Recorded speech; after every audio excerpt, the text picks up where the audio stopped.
crashes, defective products, dangerous drugs, injuries, and abuse. Across the state of Alabama, the attorneys, proudly sponsored by the law firm of Hollis, Wright, are here to serve you. Your tough legal questions answered by our experts with host David Lamb and the attorneys of Hollis, Wright. Good evening and welcome into the attorneys. Thank you so much for joining us tonight. Got a really interesting topic of conversation. Got an incredible panel to discuss it. First, though, a couple of ground rules and ways that you can be involved in the conversation, because it's always better the more you are involved. You'll see all throughout the show ways that you can call, text, email. That's going to be at the bottom of your screen. Also, don't forget, Hollis Wright makes available attorneys who are standing by live to speak with you. That's a free, off-air, and confidential conversation. It's a great opportunity, and it is yours for the taking all throughout the program tonight. Now, leading our conversation, as he often does, Carter Clay is here with us. Good to see you, sir. Good to see you, David. Hope you're doing well. Doing well. What grounds are we covering tonight? Well, we're going to be talking about car accidents. Obviously, that's a topic that we've covered many times on the show before. Going to have a little different twist. We've got an outstanding guest, Shirley, from our office. He's a great young lawyer in our office, one of the many that we have. I guess I can't consider myself a young lawyer anymore, but to me, you are a young lawyer. Yeah, but he's been with us for a while. Josh and I have been incredibly impressed with his talent, his organizational skills, and his work ethic. We're really excited to see what he's going to achieve at the firm, working on behalf of individuals who have been injured in accidents. So we thought it would be a great opportunity to have him on the show to discuss car accidents. Just an interesting statistic that I found in getting ready for the show. In Alabama, a traffic accident occurs about once every 3.5 minutes. Oh, wow. So that's a staggering statistic, something that kind of jumped out at me. A lot of automobile accidents happening. Of course, traffic volume has been down a bit since we've kind of gone through the COVID-19 pandemic, but hopefully as we're getting back to some sense of normalcy, we will see traffic volumes picking back up, people going back to work, getting out, getting active, going on trips and things of that nature. So traffic accidents are going to continue to plague society. People continue to get hurt often in these automobile accidents. And so anyway, Craig, thank you for being with us. Absolutely. Thank you so much. Tell the viewers a little bit about yourself and kind of what you focus on at our law firm in terms of your areas of practice. Absolutely. So I've been practicing for a few years now. I spent the first 2 years of my career kind of on the opposite side of what I do now. We're defending insurance companies. So have a pretty good idea of how they operate and some do's and don'ts that's really helped me on this side of the law.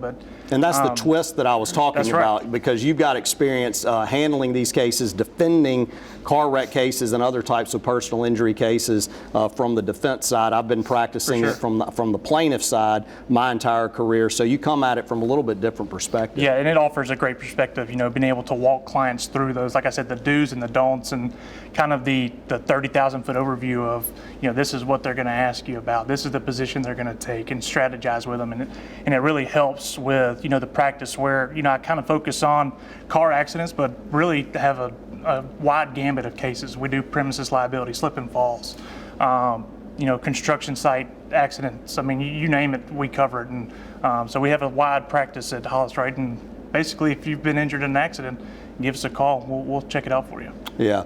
Well, one of the questions that I've gotten throughout my entire career, and not just in the context of practicing law, but from family members and friends, is, let's face it, I mean, police officers are there to help and assist us in various situations and to protect us. But the reality of it is people generally get nervous when they have interaction with the police officers, even if they're there to help us and assist us in a car wreck. And people oftentimes ask, look, if the accident is my fault, if I really did something wrong to cause the accident, should I tell the officer or tell the other person involved in the accident, hey, it was my fault? And they oftentimes ask that question. So what kind of advice would you give to the viewers in that regard? Well, it's an easy answer, and the answer is no. And what I tell people all the time is, that's your belief that it's your fault. And like you said, the officer's there doing their job. They're investigating the accident scene. They're going to talk to you, the other driver, all the parties involved. And it's really their responsibility to assign fault or the cause of the collision.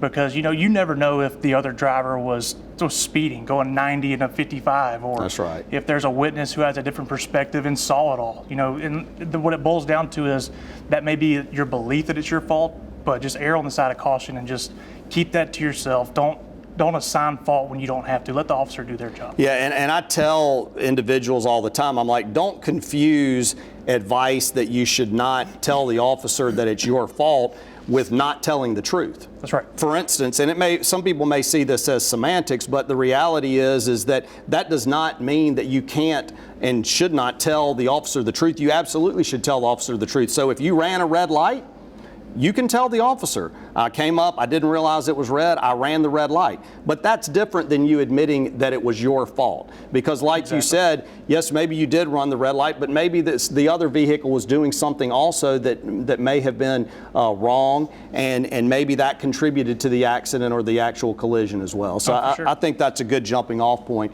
Well, I think it's also important too that we remind the viewers of just kind of an overview of what they should do if they're involved in an accident. So sort of give us the highlights or the bullet points of what an individual or individuals should do if they're involved in a collision. For sure. So first things first is, once you're in a collision, you're going to be under that shock.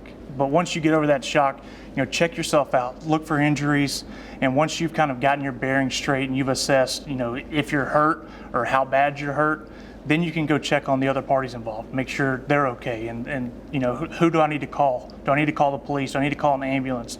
You can assess the situation after you first take care of what your injuries are. And then once you go talk to the other parties and make sure everybody's safe and okay, then we can take the step. Let's call the police and the ambulance if needed, get them out there and investigate the accident. Yeah. I mean, I think that's really the first step is getting the police there so we can get the accident investigation underway. And then it's just about gathering information from that point. Yeah, and a lot of the decision making, David, is handled kind of on an accident by accident basis. Obviously, if you're in an accident and you're severely injured or one of your occupants is severely injured, medical needs should always be top and first and only priority, absolutely paramount in any situation. But a lot of the accidents that we handle on behalf of individuals, it's not a situation where they have to get emergency medical care immediately. Maybe they have a hurt neck or their low back is hurting a little bit, but they can stay at the scene. They can help facilitate a little bit of an investigation. They can talk to the police officers. And so it's really handled on a case-by-case basis. But Craig, talk a little bit about if you're in a situation where nobody has to go to the emergency room or anything like that, what should the person do at the scene in terms of gathering information? Should they take photographs? What are those types of things? So the good rule of thumb is to get as much information as possible. You just can't have enough information in these types of accidents. So with that caveat, a couple highlights.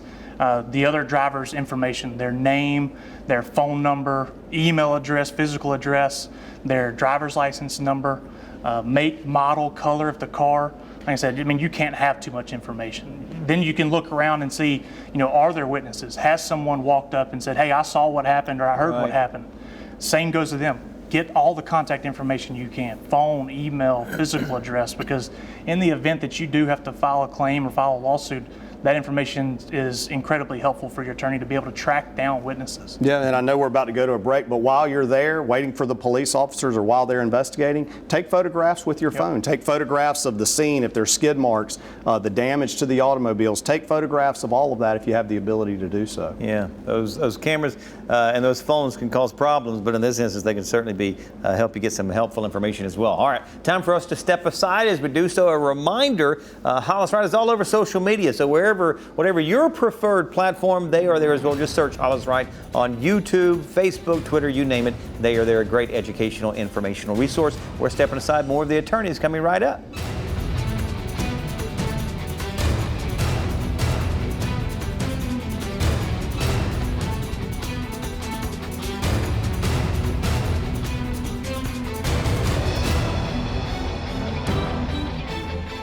I'm Josh Wright with the law firm of Hollis Wright, a personal injury law firm, and thank you for watching The Attorneys.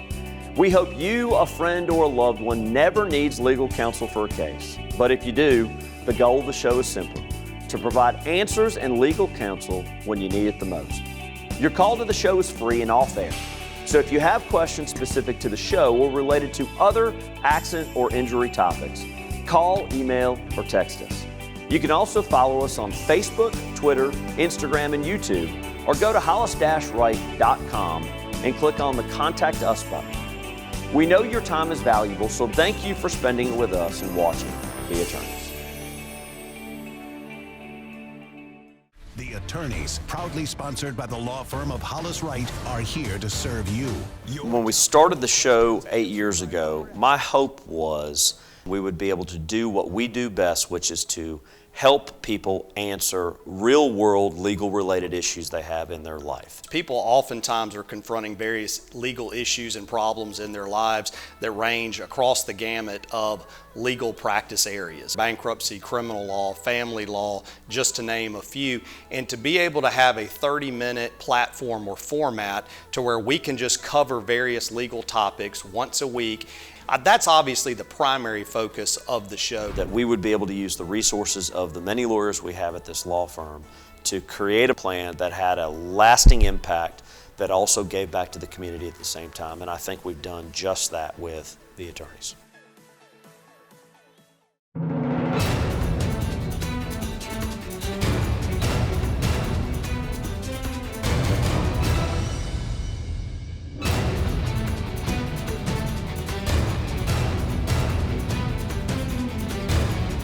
Welcome back into The Attorneys. Appreciate you being with us tonight. Before we get back to our topic of conversation tonight, a reminder, attorneys from Hollis, Wright, they're standing by live to speak with you. That free, off-air, and confidential conversation. Take advantage of that opportunity all throughout the show tonight. A question we've got here. All right, what if the accident is a minor one? Should I still call the police or fill out a police report? Well, the answer is yes and yes. I mean, you should always call the police, and once the police get there and conduct their investigation, always fill out the accident report. And the reason being is that the mere fact that you called the officers or that you filled out that police report, there is written documentation that the accident even happened. You'd be surprised with these insurance companies that, or what position they're going to take, but it's hard to refute the written documentation of the accident, where it happened, what the officer determined. And that's another thing is, you know, while these accident reports aren't necessarily admissible at trial, or I should say generally not admissible at trial, they contain vital and valuable information that can help your attorney maximize your potential recovery. Yeah, and this goes along. We've got a couple other questions here that I want to cover, but we're starting to get into communications and policy provisions within the actual insurance policy that you have with whatever automobile insurance coverage that you have, meaning there are going to be provisions in those policies that require you to take certain action if you're involved in an accident, okay? And most of those policies are going to have a provision that indicate that if you're involved in an accident, you got to call the police. Right. The insurance companies, they want an accident report to be issued with all of the information that's in there to vet and verify who was involved in the accident and what is their information and what is the police officer's opinion about what happened. One of the reasons is they want to cut down on fraudulent claims because obviously if there's no police report, then people can call in and say, oh, I was in an accident with so-and-so, and so right. They're trying to cut down on fraud, but they want documentation as well. Mm-hmm. Another question that we've got here is that I've been involved in an accident. I think I may be hurt, but I'm not really sure. Should I go and call for medical assistance or should I go to the doctor? Why don't you handle that question? Talk to the viewers a little bit about what they should do, because we see instances all the time where people are involved in automobile accidents and they don't need acute emergency medical care, but they're probably hurt. What should they do? Oh, absolutely. It goes back to, yes, always. If you have any inkling that you have sustained an injury or that you may be hurting, absolutely seek medical assistance. Call for an ambulance if one's not on the way. You know, if you have to leave the accident scene and go see someone, go see someone. Because again, it's imperative that, like Carter said, we see it all the time. I've had folks call in and said, you know, I don't really think I have an injury, and I talked to them and said, it sounds to me like you do. And yeah. You really want to get ahead of these things, because if you wait months at a time and something pops up that should have been, you know, seen about day of or day after, that's another thing that the insurance company is going to cling to about, well, they're not hurt that bad. If they were, they would have seen someone day of or day after or whatever the case may be. So right. Absolutely. And even to take that one step further, we'll get calls by individuals that were involved in an automobile accident, and they'll tell us, my back's been hurting since the accident happened. Well, have you seen a doctor? No, I haven't seen anybody yet. I was just trying to take Advil or Tylenol. I thought it might go away on its own. Well, the problem is one, you may need medical attention. You may need medical care. You may have a severe spinal injury that you need to get addressed.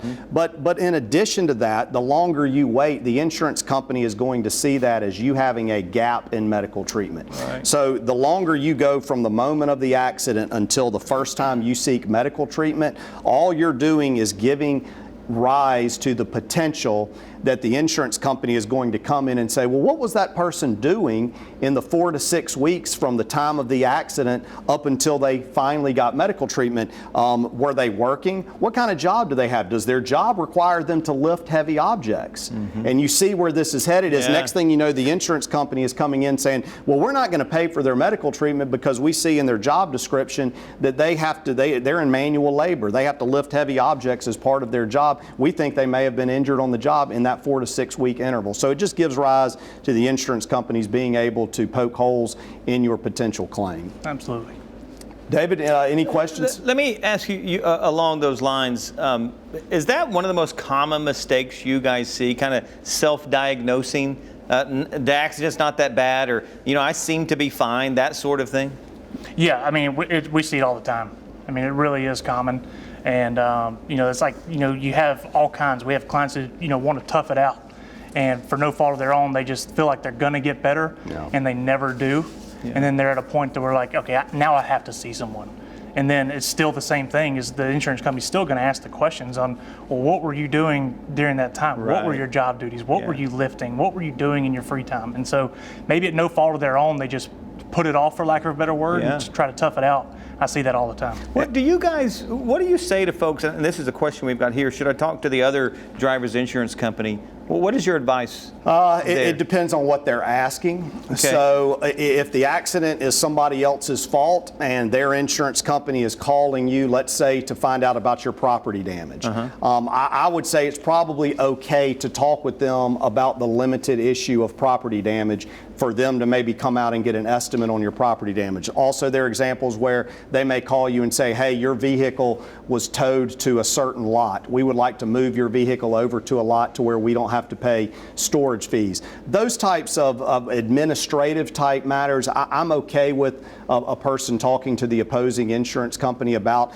However, if they ask the individual, we want to talk to you about what happened in the accident. We want to get your version of what happened. That ought to immediately raise red flags that they're setting you up to potentially deny your claim, because it ought to tell you that perhaps they're insured. The individual that you think was at fault for causing the accident may have told them something that indicates that perhaps the accident was not their fault. Perhaps they're going to try and say the accident was your fault. So I think you have to be very careful and cautious about that. It's easy for a lawyer just to say, don't ever talk to the other person's insurance company, but I'm not sure that's always necessary. Yeah. And I guess that's the value of having an attorney. You can, if you get a voicemail and an insurance company wants to talk to you, just to call you guys and say, hey, what should I do here? Absolutely. Yeah. All right. Time for us to step aside. Our final break of the evening. We got more coming up, so stick around. More of the attorneys coming right up. Stay with us.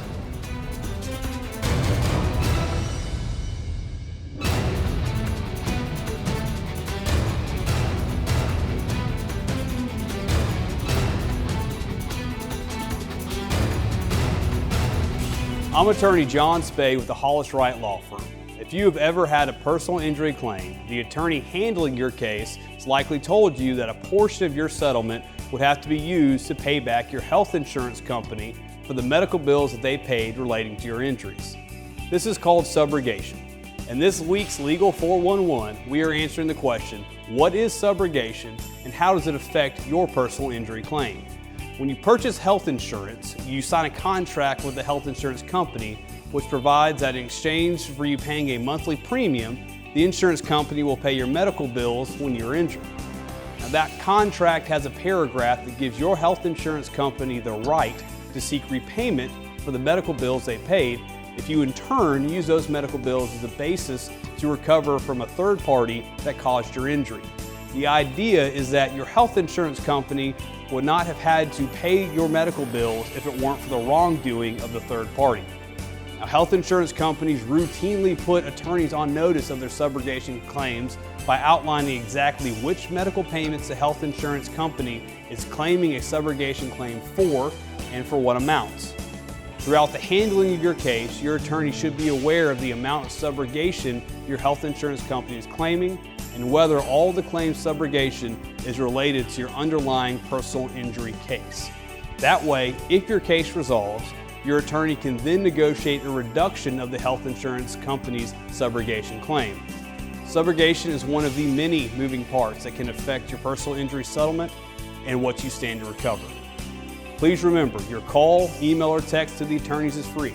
All of us at Hollis Wright want to help answer your questions on real issues you face.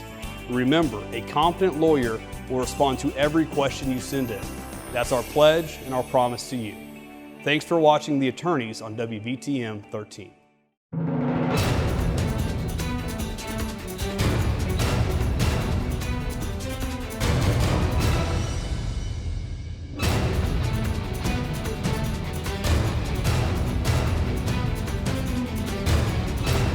Welcome back into The Attorneys. About 7 minutes remaining in tonight's show, so if you want to take advantage of that opportunity to speak with attorneys from Hollis Wright who are standing by now live to speak with you, go ahead and take advantage of that. About 7 minutes left, you have that opportunity. Whenever we went to break, we were talking about speaking with the other insurance company, but what about your own? Should you, what kind of communication should there be between you and your insurance company? And Carter kind of mentioned it earlier with the policy language, and Carter can attest to it as well. Every automobile liability policy that I've seen contains some sort of policy language that requires you to essentially report the claim, or the accident rather, as soon as practical after it happens. And the reality is that while the at-fault driver has the same language in their policy, the truth of the matter is they may not have reported it on their end. So it's really important for you to report it to your own insurance, but go ahead and file that claim, report it to the other driver's insurance on the off chance that they didn't. That way, if you take that initiative and you do file the claim with them as well, that there's no question that they know about the accident, they're on notice of it. So. Yeah, and I think it's, again, kind of a case-by-case basis. If the accident is your fault and you're involved in an accident with somebody else and there are occupants in the other vehicle, then they could make a claim against you. So you definitely want to report that to your insurance company because you want to make sure that that coverage is in place, that you're complying with your policy provisions. However, there have been instances, a lot of times involving teenage girls and boys, where the accident's their fault, but they hit a parked car. Right. All right, and a lot of people are like, look, I really don't want to report this to my insurance because I don't want my premiums to go up. Yeah. There's likely not going to be a meaningful claim against you because there were no occupants in that vehicle. It's just a property damage claim. It may be to your best interest to have them get an estimate. You may want to pay them out of your own pocket rather than report it. So technically, does that violate your policy? Maybe, but a lot of people probably do that under the circumstances because they don't want those premium increases. Yeah. Another question, we're getting close on time, but a question here. What if I wasn't wearing my seatbelt? Does that mean I don't have a case? And we get that question a lot. Yeah. The answer is no. Because in Alabama, it's actually the opposite. I mean, they cannot use the fact that you were not wearing your seatbelt to reduce or negate any of the compensation that you're owed for the injuries and damages that you sustained. Yeah, that is a correct statement. There are some exceptions to that. We don't have enough time to get into the exceptions tonight, but generally speaking, not wearing your seatbelt cannot be used against you. And I think it's worth noting that the seatbelt law changed recently related to backseat passengers. It used to be that only children had to be in car seats in the back, properly strapped in, but that law changed. Now adults in the back seat in Alabama are required to have seatbelts on as well. A lot of people don't know that. It's been a recent change in the law, but the viewers need to understand that because they should be wearing your seatbelts anyway. We don't see a lot of accidents anymore where people are not wearing their seatbelt, but we do still see some, as incredible as that is. But now the law is you have to wear their seatbelt. Adults do in the back seat as well. And one other thing I'd like to flesh out is UM and UIM coverage. First of all, help us understand what that is, because you hear those phrases all the time, and the value, the kind of the pros and cons on that subject matter. Yeah, Craig, why don't you take that? Absolutely. Question. And so UM refers to uninsured motorist coverage, while UIM is underinsured motorist coverage. And so what that is, Alabama law requires liability insurers to issue those coverages, the UM and UIM coverages, on their automobile policies unless the named insured rejects the coverage in writing. And so really, if you go and purchase liability insurance coverage on an automobile policy, that UM and UIM coverage is going to be there unless you specifically waive it through a rejection letter in writing. Yeah. Right? And so what it is uninsured is an instance where, let's say there's an at-fault driver. Somebody hits you. It's their fault. They cause you injuries and damages, right? But they do not have liability insurance, even though Alabama requires them to carry it. For whatever reason, they don't have it. You can then turn to your insurance company and say, look, I was involved in an accident. It was their fault, but they don't have insurance. So I'm going to turn to you to cover my damages and injuries under my uninsured motorist coverage.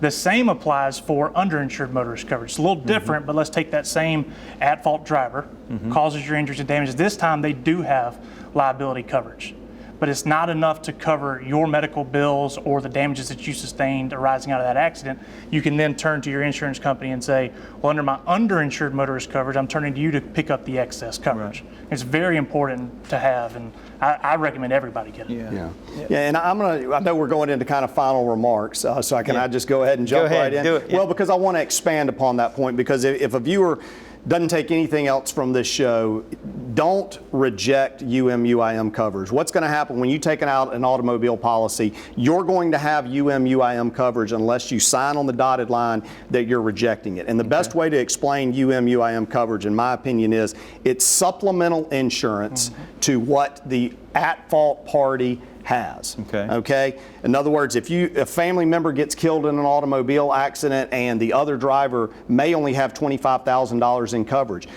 if you have UM/UIM coverage, it will supplement that $25,000, because clearly $25,000 is not going to be sufficient to pay for the loss of a loved one. So I would encourage everybody to get UM/UIM coverage. All right, and just time enough for a final thought. I'll let Carter. That's kind of yours. That was my final thought. Greg, how about you? Anything? 30 seconds. You want to just leave the viewers with? Well, David, you mentioned it earlier, and I've said it before. It's super important, if you've been involved in an accident and you've received injuries, to reach out to a personal injury attorney to get their opinion and their advice on next steps and help you navigate the waters of dealing with these insurance companies. It's so important to do that. So if you've been involved in an accident, been injured, reach out to someone for their help.